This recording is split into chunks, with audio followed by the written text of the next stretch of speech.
Hi, here we are to talk about William Congreve, his play The Way of the World. Now, we already set up with John Dryden the idea of the Restoration, right? That Charles II has come back to the throne. What we really haven't talked about is that when the Puritans came into power, they shut down the theaters. Okay?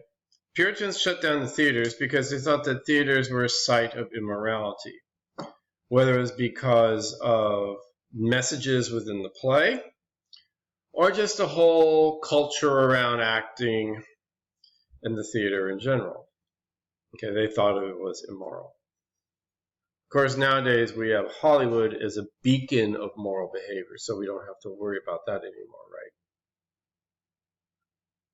right? Okay, maybe they had a point. I don't know. But, we studied Shakespeare, Othello. We studied Christopher Marlowe's Faustus, right? Two of the greatest plays written in the English language. And it is somewhat ironic that, the generations after those were first produced, they were not allowed to be put on the stage. Only after Charles II returns, and we have what we like to call now the Restoration, do the theaters reopen. Now, Charles II, of course, had been in France, as I think I mentioned. On the continent, women were allowed to act on the stage. In Shakespeare's time, right, women had not been allowed to act. Most people probably already know that, but the parts of women, whether it was Desdemona or others, were actually played by either boys or young men, right? When Charles II comes to the throne and the theaters are reopened, women are allowed to act. Okay.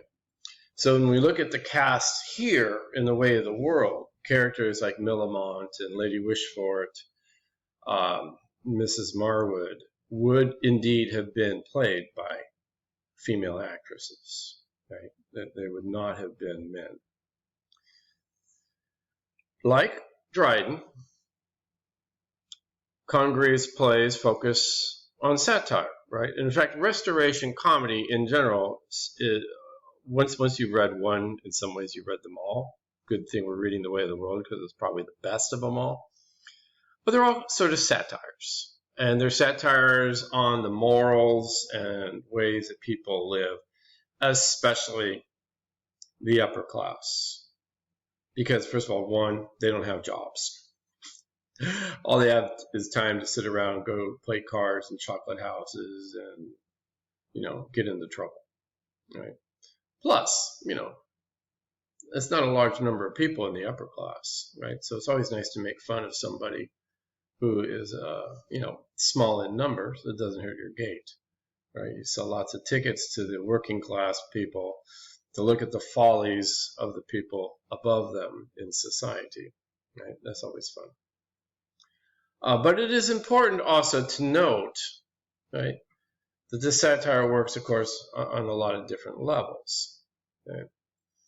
In The Way of the World, you have some central characters like Mirabell and Millamant. Millamant, A Thousand Loves, right, is the, shall we say, the desired woman. Okay. She's young, beautiful, witty, and she has a fortune that she stands to inherit, right? So what is that line? Is it easy to fall in love with a rich person as it is a poor person? Might as well fall in love with a rich person, right? Now, The Way of the World, of course, has a very intricate backstory. In other words, what happens with the characters before the first curtain opens up is very complex. And if you think about it from the role or position of the playwright, how do you get this across? How do you get these important facts across? Well, people have to have a conversation, but it's got to appear somewhat natural. Okay? And I use the word natural loosely, of course. But hence you get, I mean, when do people say stuff? When they're fighting, right? Or they're in some kind of tense, confrontation, if you will, if you don't like the word fighting, okay? And so on the one hand, right, when we open up to the chocolate house and we see Fainall, he feigns everything. In other words, he's always lying, right? He's always faking everything. Is playing cards with Mirabelle, right? The card play is just an opportunity to get some conversation going, to hear about what's going on in the past, okay? So as a careful reader of this play, right, you want to pay attention to what is being said, because we're getting lots of clues about past history, but also motivations, okay?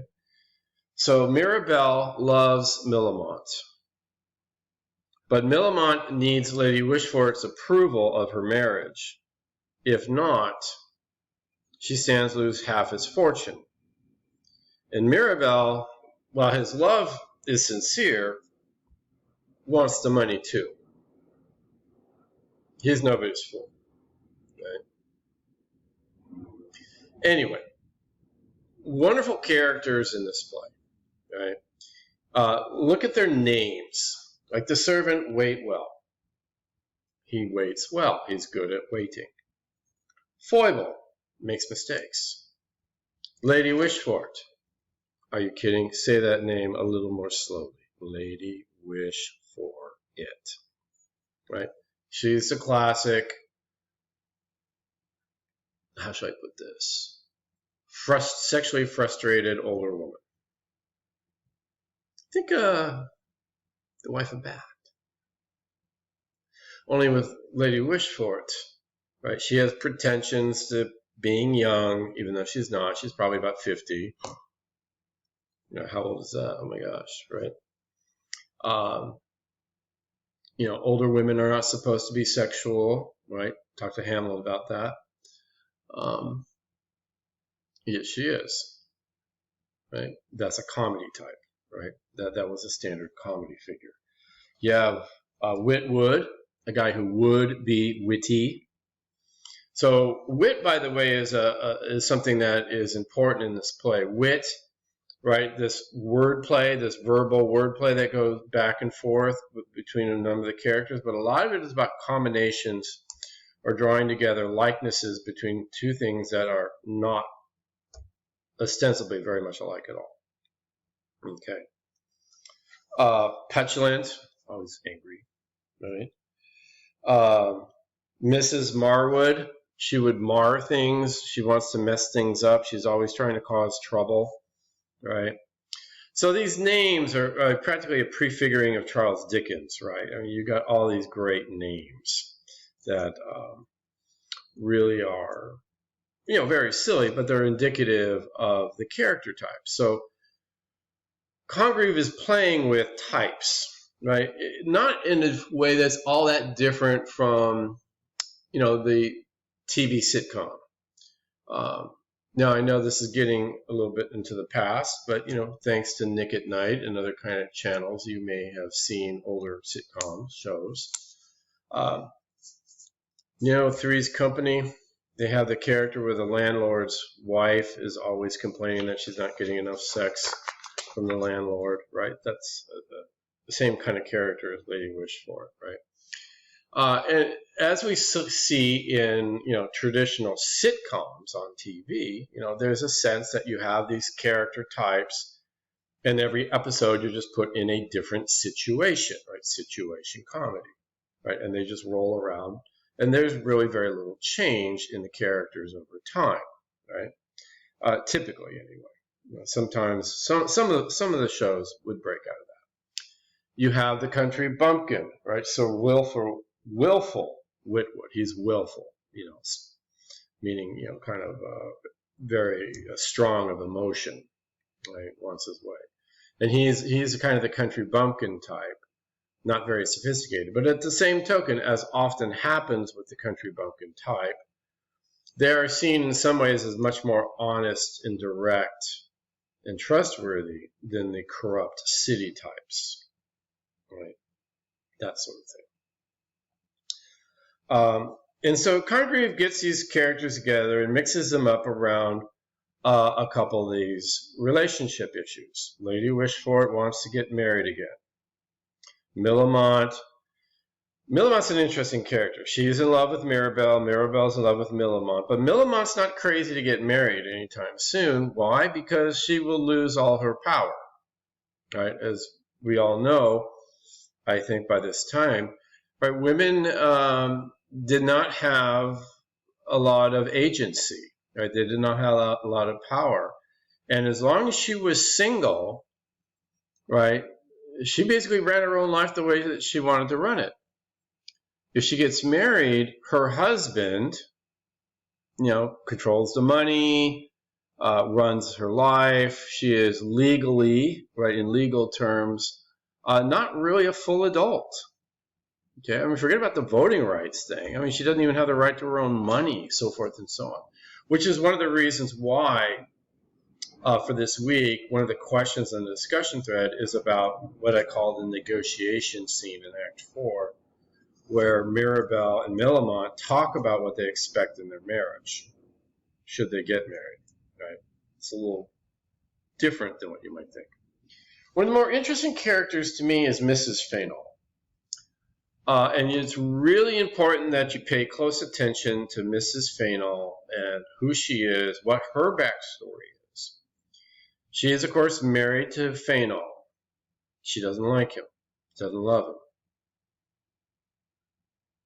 She used to be a lover of Mirabelle's. Okay. Now, this is what I mean when we talk about the kind of immoral aspects of the play, right? With, what the Puritans would have objected to. First of all, Fainall is having an adulterous relationship with Mrs. Marwood. He has this wife, Mrs. Fainall, who he's really only married to because of her money, right? She brings money into the marriage, and then he has the use of her money, okay? But he's not truly in love with her, never was, okay? There is some question as about his feelings of Mrs. Marwood, too. When I say Mrs., by the way, she's not actually married, okay? That's just the way they call her in those days, right? As I mentioned also, of course, Lady Wishfort, it has the kind of veto power over Millamant's marriage choice, but at the same time, she's kind of all involved in trying to get married again. Mrs. Fainall is her son had been married to Mrs. Fainall, so she calls her mother, but she's not really her mother. She's her mother-in-law. And then there are, some of the other servant characters. All this gets tossed around. And one of the things that happens, and one of the things I want you to pay attention to in the play, are these conversations that people have, because there's a real question of honesty. How honest can you be? Who can you trust with the truth? Right? And what happens if you trust the wrong person? Okay. There's a lot of scheming going on. All the characters are scheming characters in a certain way. But it's like you have to be a schemer in London of this time period. That's the way of the world. If you want to get something, right, you have to scheme, essentially. Even if what you want is true love. Right? As you wish. I do want to just draw also your attention to the prologue. As I said, satire is an attempt to use humor to instruct, to point out flaws. Look at the opening prologue. And part of this, again, iambic pentameter, couplets. Satire he thinks you ought not to expect, so for so reformed a town, who dares correct? In other words, everybody here is perfect. In other words, it's like he's pointing out to the audience, everybody here is wonderful, right?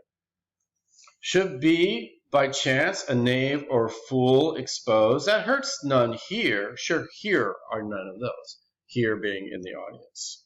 Right?